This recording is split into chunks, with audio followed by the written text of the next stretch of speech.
Welcome to the Be Student Podcast, and thank you for joining me. I'm Betsy Gardner. I'm a CEO in Central Florida, a public speaker, a business consultant, and executive coach. I've worked across many industries and sectors, spanning several global markets. As the president and CEO of the Winter Park Chamber, I have the unique opportunity of connecting with the most dynamic, talented, and innovative professionals across our region. Think about it as the B-side to a record, where there's the thing that they recorded as the hit, but then there's the stuff they're passionate about on the B side. I launched Be Student Podcast to bring the experts I'm in conversation with on a daily basis to you, to help you be more successful and impactful in your work. So let's get started. Welcome to the Be Student Podcast, and thank you for joining me. I'm Betsy Gardner. I'm a CEO in Central Florida, a public speaker, a business consultant, and an executive coach. I've worked across many industries and sectors, spanning several global markets. As the president and CEO of the Winter Park Chamber, I have the unique opportunity of connecting with the most dynamic, talented, and innovative professionals across our region.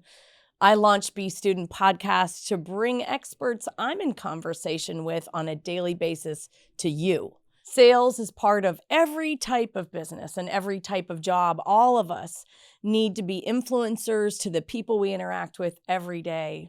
So how can you be more effective at it? We're going to find out from our guest today, Tim Lesnick. Tim is the principal and co-founder of Trova, a high-performing executive recruiting and placement firm that ranks in the Inc. 5000 list of the nation's fastest growing companies. Tim's experience spans 2 decades in the staffing and professional services industry, where he's successfully placed over 4,000 individuals in consulting and full-time positions throughout his career. He is also an expert on sales, and we're going to learn his go-to strategies and his blueprint for success. So we're here sitting with my friend Tim Lesnick today of Trova. Trova is an executive recruiting firm that has just been named number 435 on the Inc. 5000 list of the fastest growing companies in America. Congratulations, Tim. And welcome. We know that you are kind of an expert in executive recruiting, but you and I had a conversation a couple months ago where something clicked for me, and I thought, this person really understands the ingredients that go into making a successful salesperson. And I want to talk about that today, but I'm excited that this is our first episode of this podcast because sales and selling are so important to me. And there was a time in my life when I was embarrassed to say that. I thought, ick, telling somebody you're a salesperson is not the thing a 6-year-old little girl dreams of to grow up and be. She wants to be a princess or a fairy or something, not a salesperson. But I made peace with the fact a while ago that that's what I'm good at. And once I did, I was able to use my selling skills in a huge array of theaters. It wasn't just selling products or services. It was creating influential platforms of engagement or helping set regional policy by influencing people with those same skills. And I started thinking about how we can equip people with better selling skills, because selling at its heart, as you know, is just about influence. And all of us need to be influencers in our own right, whether it's internally in our companies or externally with our customers. So I really wanted to spend time with you today to think about this process and what you're looking for in a successful sales executive hire based on that conversation that we had. So start out and tell us in your own words a little bit about you and your practice and how you approach the work you do. And then we're going to dive into focusing on sales. Sure. Thank you. Appreciate that lovely introduction, by the way. So, I've been in sales my entire career.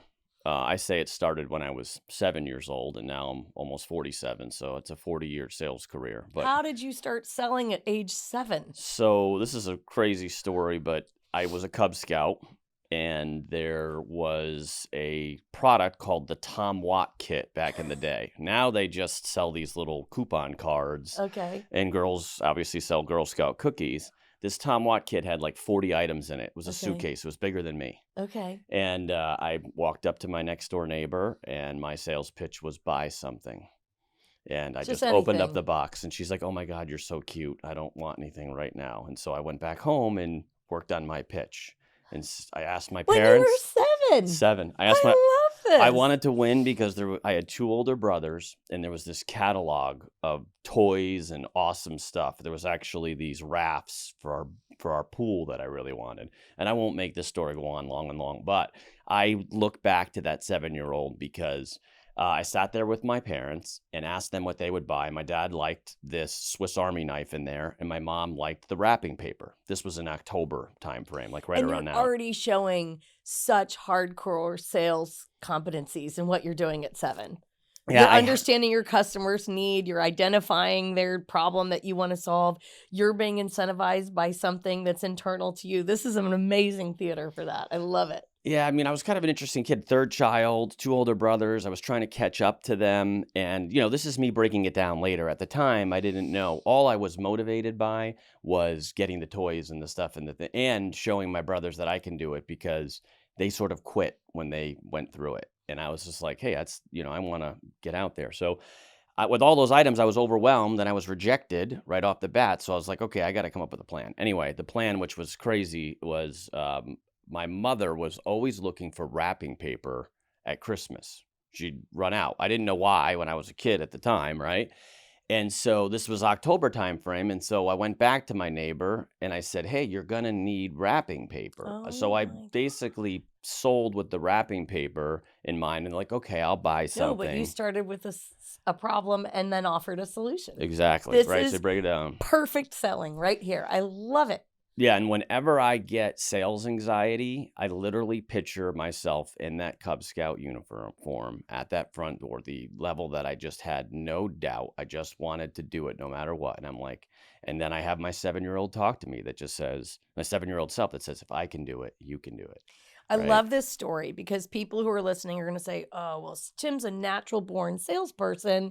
He had an instinct for doing this. Well, that might be true, but what we want is for people listening to think about what they can learn from you to put into their own influencing or selling practices. A lot of people think, well, my title isn't salesperson, so I don't do sales, right?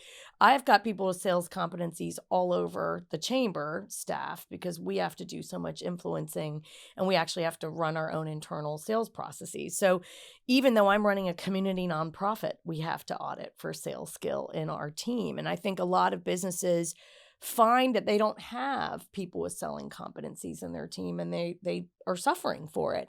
I found it interesting, and I won't name which business school this was, but I remember hiring people who graduated with MBAs and said, what training did you get on sales in your MBA? How much do you think they said? None. None. And this is in business school, right? So people are graduating business school without an even primer on what you need to know about selling. And I'm really passionate about this. I was raised by a mother who was a natural born salesperson. She was also an elected official. So when you're an elected official, you have to do fundraising for your campaign. And those are hardcore selling skills. My mom was already an elected official, and I was at Publix with her in the produce aisle, and we ran into somebody that had donated to her campaign in the past. And she leaned over and she literally put her hand on his arm and said, Tim, we haven't gotten your check yet. And I was like, what is happening here? My mom is shaking someone down over the asparagus. Like, this is amazing. And so I thought, that's how you do it, right? Like, she looked right in their eye and touched their arm and created this expectation that you're going to be donating to my campaign. And I thought, this is so brazen. I can't believe my mother's doing this. This is the stuff I've copied and pasted over and over and over again. It's fantastic. But I love how you did that fundamental thing I want listeners to hear. You looked at starting with what somebody needs and then backed that service or product into it because you were scanning for those opportunities. And I think those are key takeaways for people thinking, how can I be better at this process? It's scanning and looking for what that problem set is going to be for your potential customer. And then you were able to back the right product fit for purpose right into those people that helped you be more successful. I think that's amazing. I remember just thinking about the imprint that you get at such a young age, and you do have to go back and shore yourself up when you're in sales. it takes a lot of guts to be a salesperson. I think people think, oh, if you're a natural salesperson, you just kind of roll out of bed. There's times when you do have to screw up the courage to do things. What do you do besides looking at your 7-year-old person when you think about, like, this is going to be a tough putt for me? How am I going to make this work? What are the go-to things that you lean on to give you confidence in your selling process? Yeah, it's interesting. I like what you said about being a natural, right? But the problem with being a natural in certain things might be you take it for granted. And then you're not necessarily aware, which has happened to me at different points in my career, of what is making you successful. Mm-hmm. So over time, you start to intellectualize and break down, which is what experience and wisdom hopefully teaches you if you continue to get better. So the first thing I take from that is, a burning desire for something. Mm-hmm. Right? If you don't know yourself and you don't, sort of find that burning desire, like if you really need a job, right? And that's a sales process. You have an outcome you really want, right? Or you really want, in this instance, like my situation, I really wanted these rafts for our pool, right? There's a long story about that some other day. I hope there's a photo to go with it. And it's interesting, and there's little things along the way. I've just created some premises over the years that I borrowed from different places. One of them is Tony Robbins, for example. The quality of your life is dependent upon the quality of your relationships. Mm-hmm. And then another one that I use a lot, which is, if you want better results, ask better questions. Okay. So you put those three things together. One is you have this sort of burning desire for something, whether it's money, success, fame, the job, whatever it might be. That should be kind of that core that's driving you. And then how do you get there? Well, I don't know anyone that's gotten to any level of success on their own. You need to leverage others. We're in a very connected world.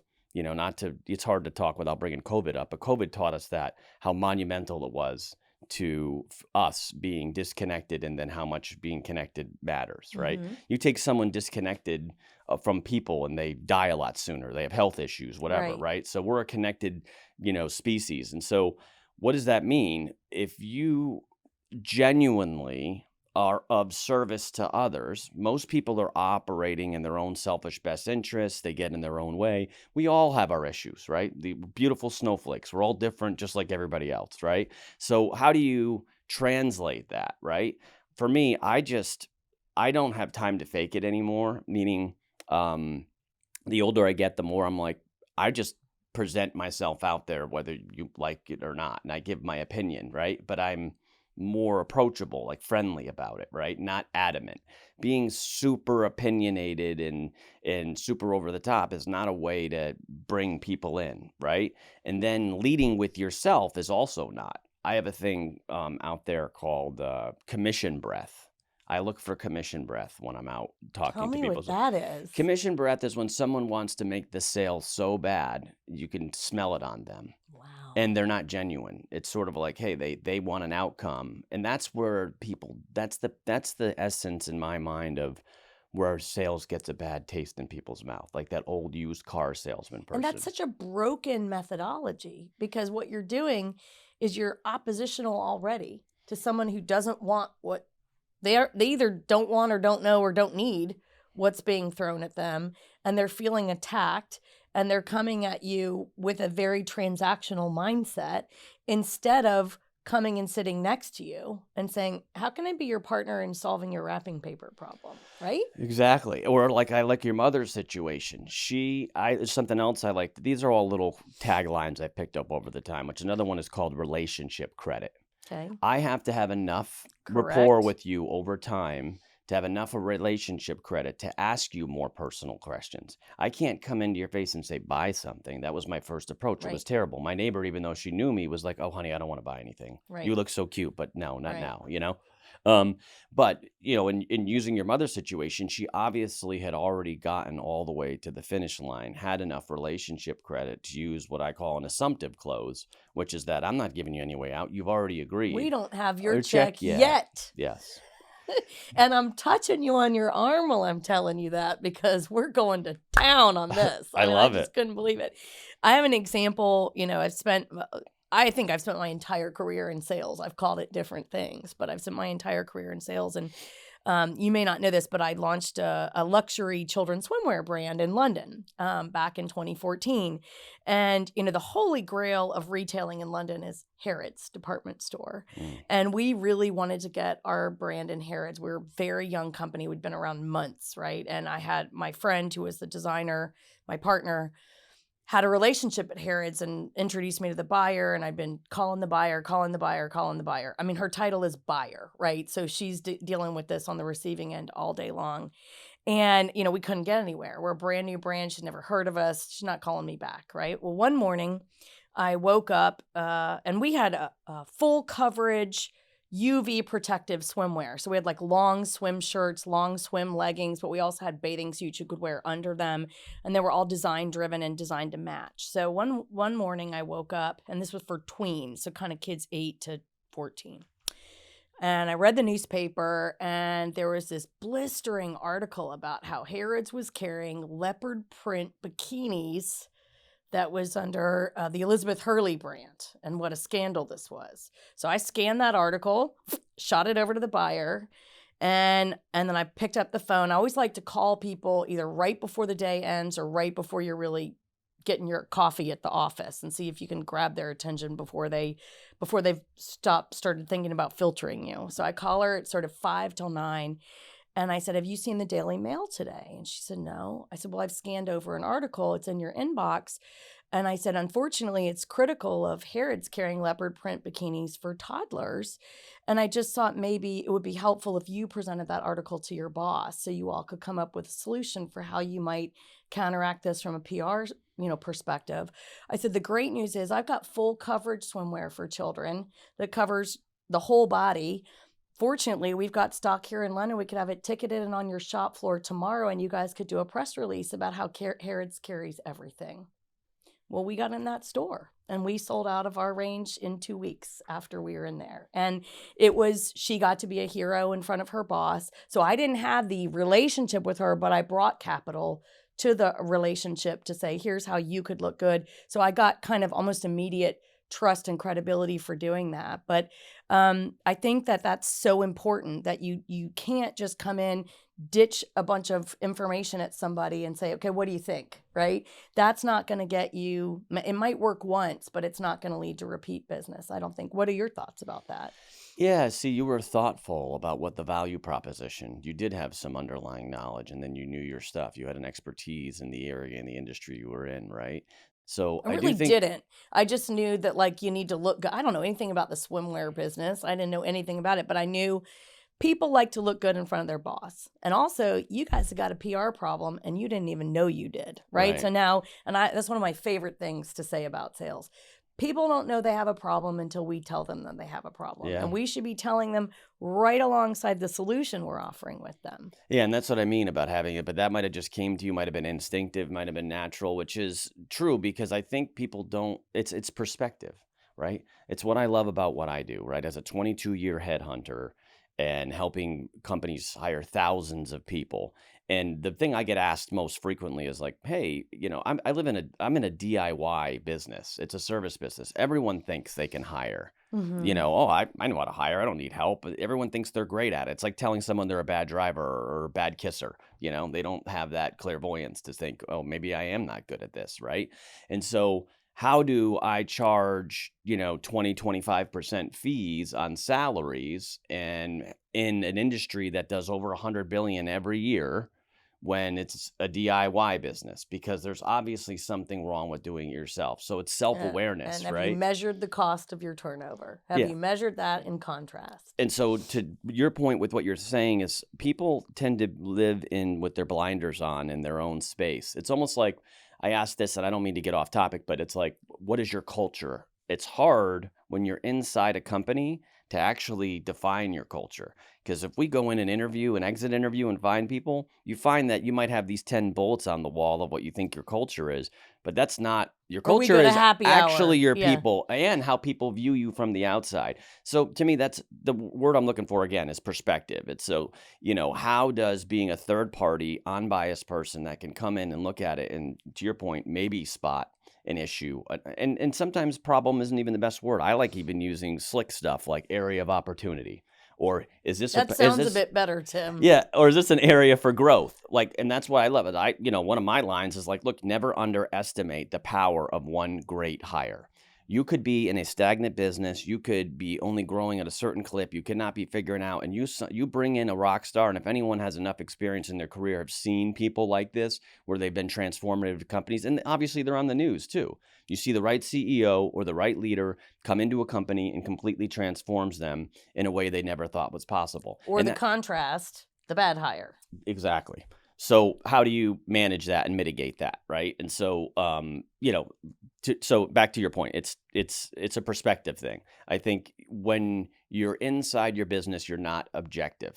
It's a subjective situation because you have emotions, you have things attached to it, and when a third party can come in, objectively look at it. Now, you've got to evaluate that too. Some people are still trying to get you somewhere, so that's where you try to spot commission breath. You try to find out if what they're saying genuinely makes sense to your situation. So, anyway, I hope that answers. I don't even know if I answered your question, quite frankly. Well, I think this whole conversation grew out of a conversation you and I had a couple months ago. And actually, the idea for this podcast kind of came from our conversation, which is here's Tim, who on the surface is a recruiter. But under that surface, he's somebody who's actually looking at the chromosomal level of what it takes to be good at sales. And so this idea of the B Student podcast is the B side of the record. What's the B side of you? Yes, you're a recruiter, but you're actually somebody expert at studying what makes someone good at sales, right? We talked about this. Now, you may not want to give away any of your secrets, but we talked in our conversation privately about being in an interview and some of the things you do to spot sales acumen. I don't know if you want to share any of those specifics, but I know that you've got a tremendous set of competencies around understanding what makes a really good sales executive or salesperson. And I was hoping you could help our listeners kind of drill down into what some of those are. When you look at, I pulled out a list of competencies that a salesperson needs to have, and it's actually breathtaking in its scope. I don't know why I was embarrassed to say I'm a salesperson. When you think about the dichotomies of skills that all need to coexist in a salesperson, they're really quite extraordinary. So you're looking at people who can present well, people who can handle objections well, people who are flexible, people who can listen well. So you've got someone who's got to be a really good talker, but they also have to be a good listener, right? And they've got to have empathy. They've got to understand how to persuade, how to be emotionally intelligent. Maybe you've got to have some technical savvy. I used to work in the biotech field and I had to learn about, viral drug resistance. I knew nothing about that. I had a history degree and I had to go figure that out, in order to have the gravitas to even sit in a conversation with a doctor to be able to say that. So help us understand, because people are going to hear you talk about your 7-year-old natural inclination to do that and think, oh, well, he's gifted like that. But the thesis is we've all got to be a little good at selling. What are the things that you're looking for when you're doing a hire for either sales or for selling acumen that you're looking for? What combination of skills are you looking for when you guys are recruiting? Yeah, this has actually been honed in even more recently. So one, you're looking for a combination. There's a lot of different personality test things out there, but you are looking for a combination of drive or someone that promotes. Okay. So if someone is very driven, they can seek out, like to my point, if you have a burning desire for something, getting a burning desire creates massive action, right? I know this is some Tony Robbins stuff, but do you have people that are just very ambitious? Now, what I have is a combination of the two, which is I'm driven, but I'm also a promoter, which is someone that can communicate effectively and present their ideas. Mm-hmm. You may not need both, right? When you have both together, that's an advantage. What's actually funny is there's 2 negative traits that you don't normally hear about that I've found out recently that actually helped me be successful. And it's considered, from this report I did recently, one of the preferred sales profiles. So it's like, hey, what's in it without being a natural? Is it like alcoholic parent or something like that? Oh, I love that. It's funny you say that. One is actually impatience. Okay. A high level of impatience. Like if you might even see me sitting here, I might fidget a little bit. Asking for a friend. Yeah, Impatience? What's that all about? exactly. But, think about it. You're not comfortable with the status quo. You want to Right. continue to move things. And it's true. I need things to be going. I'm sort of driven by a motor. You People can might say, imagine on a team that's a sword that cuts two ways, right? totally. Yeah. Not to the point of being disruptive, but a good Maybe. level of it, Yeah. balance in these situations. And then the other one, which is, maybe a little off kilter, is not a it's sort of a little bit of a challenge to authority Okay. mentality. It's an idea that, and I forget the exact word you use, but it's not someone that sits there and just accepts the rules as they are given to them. They're constantly trying to improve things and say, these are suggestions, which is sort of how I live my life. I'm like, whether it's the speed limit, it's not a stop sign. There's certain things you got to stop and do, Right. right? But in general, I think these are guidelines and there might be a better way. And so I think you're looking for, and look, you can train sales. Training sales doesn't have to have inherent qualities as long as this person has a desire. You see it. I have a 4-year-old. I have a 7-year-old. I see Let's get them. that kid out selling some wrapping paper. Come on. I know, right? But I see them selling when they want candy. I see them selling when they want to watch a show. And I actually mess with them and try to make the pitch a little bit better. What do you do? Well, different things. I would just be like, hey, man, you can't just come at me and say, I want to watch this and start crying. I'm like, that's not going to get You me need to to want to show do me it. I'm what's like, in did this you for break your me. arm? Yeah. Dad, did you have a long day today? Would you like to have an hour off from parenting? I Yeah. can help you with that. So my wife was caught onto this. He said to my wife, my son said to my wife the other day, he's like, Mommy, you look so beautiful today. And I'm watching him, And then he's like, Mommy, I love you so much. And she comes over and she's like, elbow me. She's like, it's coming. It's coming. Mom, do you think I can play Kirby on Nintendo Switch a little bit? And she's just like, I knew it was coming. And I was just like, But secretly, she's got to be a little proud of him. Come on. oh, it was awesome. She let him, I was like, hey, We're you in the got to Lesnick give house, him sales training methodologies. I love it. Yeah. And there's another one that I did, which is I showed, which is terrible. And I probably shouldn't even admit this, but my sons were fighting over toys, right? And when they get a new one, they just kind of grab it and don't share well sometimes. Well, 2 boys.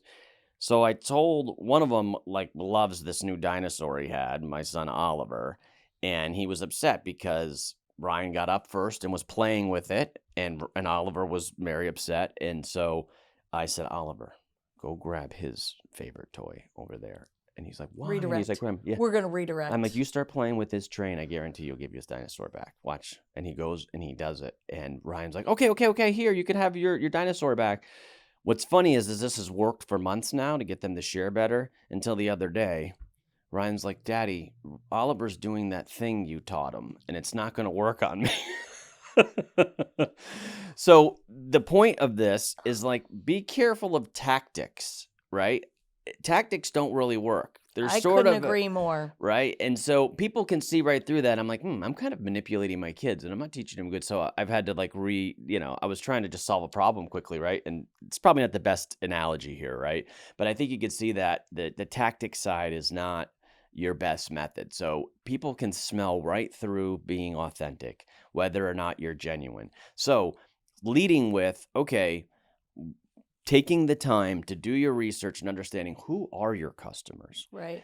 How do you help the marketplace? What value do you genuinely deliver that maybe no one else can, or you do in such a way that delivers a return on investment or value in other ways beyond what people might expect, right? I call it like sitting beside your customer, right? Like come sit beside you as a partner, and instead of being on the other side of the table, right? Here's how we're going to duke it out, and I'm going to make you buy this because I probably could, right? I have enough tools, enough sales training. I'm a natural salesperson. I probably could. But again, does that lead to long-term customer success? Like I knew I was good at this when I had a baby back in 2000, and one of my customers paid for the entire bumper set for my kid's crib, delivered it to me as a gift. That was like $1,000 gift. And I had customers all over the state sending me cards to welcome my baby. And I was like, these are people I've been profiting from. I mean, I was doing tens of millions of dollars of business with them, and they're sitting beside me when my baby comes. I couldn't believe it. And I thought, this is exactly how I want to sell for the rest of my life. I want to start with their problem, sit beside them, help them with solutions, and then have them understand that I'm here for them. And then they were there for me. It was amazing. Yeah, I mean, that's where you just cross the personal barrier, right? If you show a genuine interest in helping people get where they want to go, the rewards are at the end of that, right? It's that whole giver's game. If you give first and if you have, like, what is it, Oscar Wilde that says generosity is the like core of true friendship, right? And so whether that's generous with your time, your knowledge, your question seeking, how to help open up doors for people. So, to me, I think the key here is, and as I've gotten older, I love my business partner who says this all the time. He's just like, hey, no one really makes a change until they feel enough pain. Yep. And so we tend to be in a pain management situation. And honestly, I sell my customers out of using me in the beginning. I tell them the secrets as to why the process of hiring, for example, which is what I do now for 22 years, is broken. It's broken for everyone. Right. And, for example, the second you place an ad in a newspaper or now it's on your phone, just because it was in a newspaper 20 years ago and you can get an ad for a job on your phone, the modality hasn't changed. Right. It's still words on paper, and It's you've just already the medium lost, that's changed. and Yeah. authenticity is already gone because you're telling somebody what you want and they're like, oh, well, I better tell them this is what I have. And so you put them in a position to stretch the truth to match this up.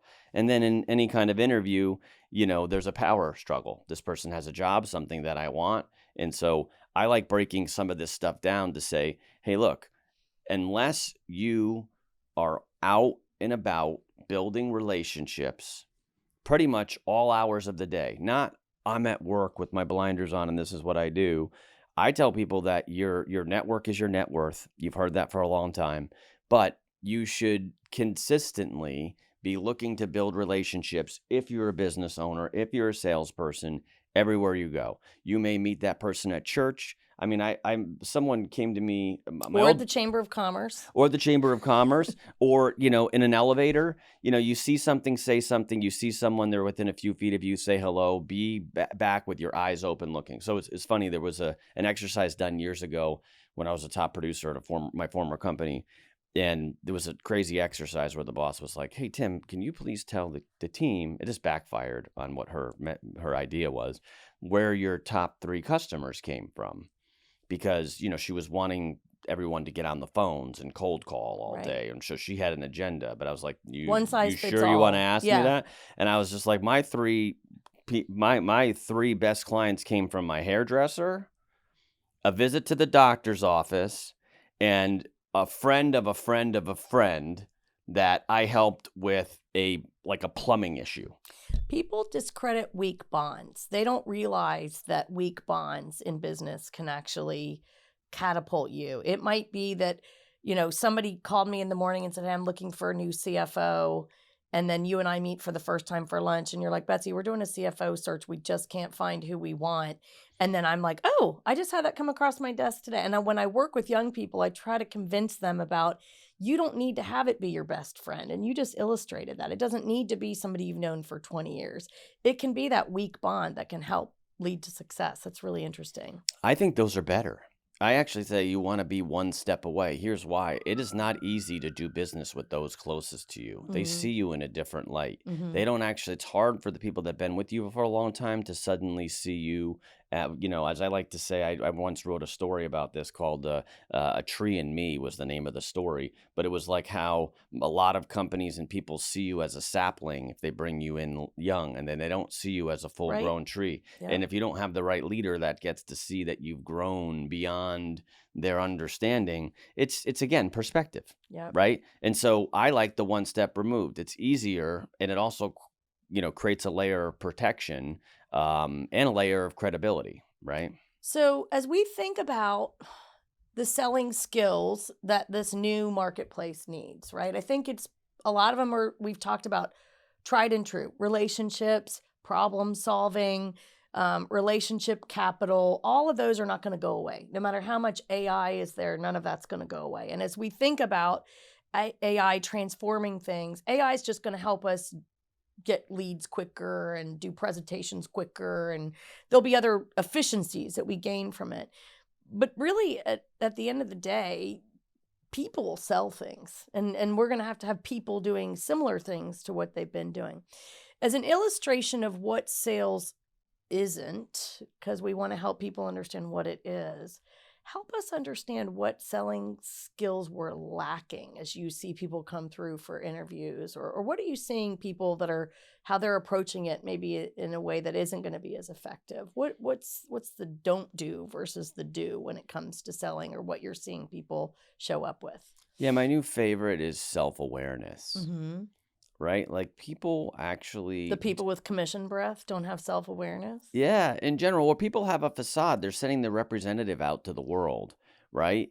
If you are genuine with people, even with your faults and some of your weaknesses and some of the things you do, or you can catch yourself, like I do this a lot. I'm like, hey, I kind of got off topic there. Or I'm managing ADHD for 50 years almost, right? So now that I'm aware of it, I see it. But I was just like, hey, I know I took you over here, but I'm going to try to bring you back, or I apologize for it. Didn't mean to get off topic. Let's get honed back in. So, I think when you're vulnerable, Mm-hmm. that's the word that people love now, Mm-hmm. right? If there is a degree of vulnerability, that then translates into authenticity, right? And all of us have weaknesses. All of us have these pain points and such. So rather than sending this person that's there, that's sort of like robotic, if you will, right? To your AI analogy, the thing that people don't like about that is it's not connected. It's not genuine. It doesn't have this vulnerability. It's almost too perfect, right? Mm-hmm. And so that's where the magic is, because we can relate to others based on some of their faults and them owning it. Nothing worse than someone that's a blabbermouth or that isn't humble, Mm-hmm. right? You're like, I just don't like that person. I can't Right. figure it out. It's like, they talk about themselves all the time or whatever. Think of a million examples. But if you genuinely like somebody, you get to know them and you feel this, you tend to want to help them. You tend to want to be around Mm-hmm. them. And so how are you more likable? Again, not a single person out there can live a healthy or a life for very long if they're not connected to others. They need to at least have a relationship with their kids or their spouse or, their parents or whatever, right?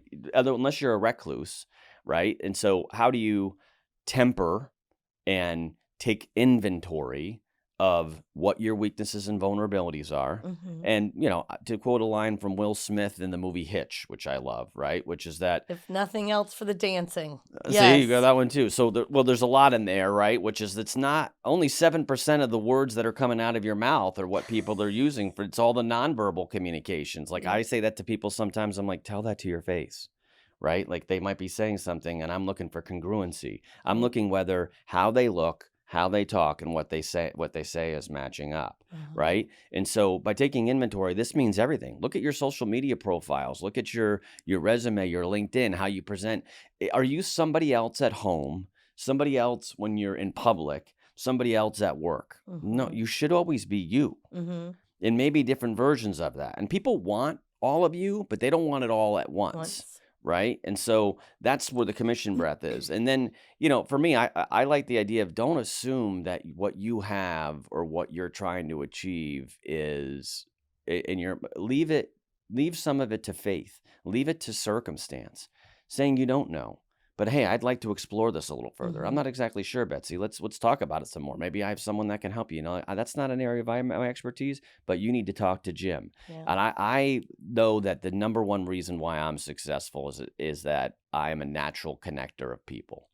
I genuinely want to see if I can help them But get you're where they want to delivering go. relationship capital up front by doing that. So that makes sense. 100%. Yeah. Yeah. So as we wrap up, we've covered so many cool things in the topic of sales, which I'm now going to say is good, is sexy to be a salesperson. Come on, let's all rally around some of this, because I spent a long time struggling with, I'm kind of embarrassed. Now I'm really proud of it, because I use selling skills to help women present themselves back to the job market after they've been home taking care of children. I mean, it's a really cool set of competencies that can help people get stuff done. And I think you focused on so many of those things. When you think about closing thoughts, what are some takeaways our listeners can just kind of latch onto for how they might show up better as as salespeople or influencers, either externally or internally in their organizations? Yeah, throw away, the bad. It's the best. I'll just tell you this. Take it as a matter of fact. It is the best profession in the entire world. It is also the oldest profession in the whole world, right? Nothing happened in our economy, in our markets, in the way we live in a civilized world now without that first sale. Someone had to trade something for something. Somebody had to ask someone to do something to help others. So, get rid of the bad personas of it. Be ready to recognize people that aren't authentic and take some nice personal inventory of who you are, what you're about, what you think your strengths and weaknesses are. If you don't know who you are, how are you going to help others determine who you are, right? What are you presenting out there, right? And so, that self-awareness, that being willing to have a sense of humor and laugh about yourself, and don't think of something as like a method, like an A to B situation. The 5 C's of selling. Right. Yeah. And if you aren't, I know a couple people that aren't naturally good salespeople that have trained themselves to be by following the method. So if you are more of a methodical person, you can do that. And you might be, I've seen some people, my original mentor that, basically said, yeah, you went to Boston College and you graduated top of your class and stuff, but I guarantee you don't know anything about sales. And I was like, I actually took a sales class. And he's like, tell me about it. He's like, that's not sales. So the first 3 months of my career was somebody training me on sales in a whole methodology that he created and went through. And, it literally it skyrocketed my career, which was that he changed my perception of it too, right? I didn't even know I wanted to be in sales until I ended up in it, right? And then reflecting back as a kid, I was like, oh, well, I was kind of meant to do this, but I don't think everybody Starting realizes. with the gift wrap sales at age 7. Well, I think everybody's doing it, right? I think everyone doesn't realize it, but the sales, if you learn to spot it, exists in your daily life every single day. And then by paying attention to it, you might be able to craft it a little bit better. Tim, thank you so much for spending time with us today. I really enjoyed our conversation. Hope this has been inspirational for our listeners. Tim Lesnick of Trova is a gifted executive recruiter, salesperson, business leader, and friend. We really appreciate your contextualizing some of this with us today. Takeaways around relationship building, contextual awareness, problem solving, and being a partner to someone as they solve their problems, I think are key takeaways for me today. So really appreciate it. Thanks for joining us on the Be Student podcast. Like, share, and subscribe wherever you get your podcasts, including YouTube. Thanks again for being with us today.